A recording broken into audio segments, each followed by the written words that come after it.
So continuing with the Superman the Warworld Saga, last thing we saw, Superman rescuing passengers on an alien ship, and he finds out that one of them can speak a dead Kryptonian language, meaning that there might be some more Kryptonians out there. The story continues in Action Comics issue 1031. Superman goes up to that person and is like, hey, look, my name is Clark. I'm gonna try my best to get you out here safe and sound. But before Superman can save him, he has to go back out and attack Mongo's warships that were attacking him in the first place.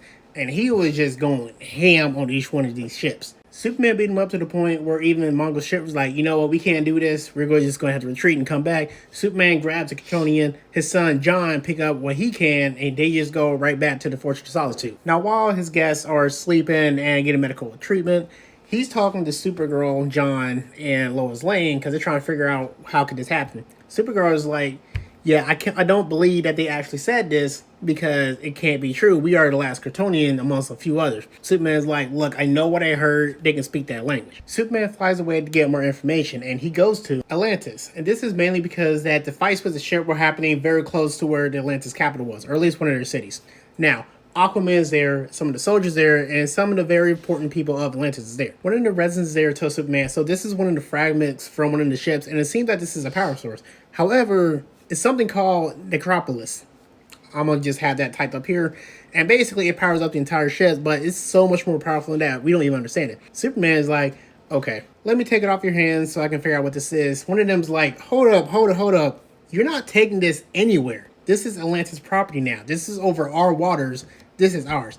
He tried to talk to Arthur about that. Arthur's like, look, I'm not the king anymore, so you're going to have to figure something out. Either way, if you want to study it, you're going to have to study it here. But we do have prisoners. They take Soup to the prisoners. Superman's like, are the chains really necessary? No, this part's important.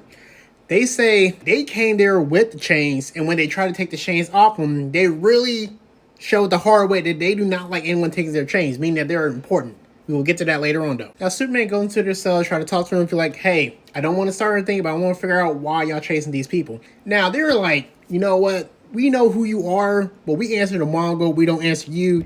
One of them actually tried to start beating on Clark Kent. It doesn't work, but I can't show that because of how graphic it is. But either way, they were giving Superman no information whatsoever. And while that's happening, back at the Fortress of Solitude, Supergirl and Lois Lane and John, they find out is like, okay, these are Kryptonians. They're just like a faction that follow the scientists, and they just left Krypton like long times ago. How Mongol got a hold of them, we have no idea. Then one of the Kryptonian prisoners woke up, scared that her chains were gone, so she found the chains, put them back on. Keelix tried to talk to her. Then out of nowhere, she started beating the crap out of Keelix. But why is she doing this? Because Mongo forced her to beat Superman so she can gain his loyalty.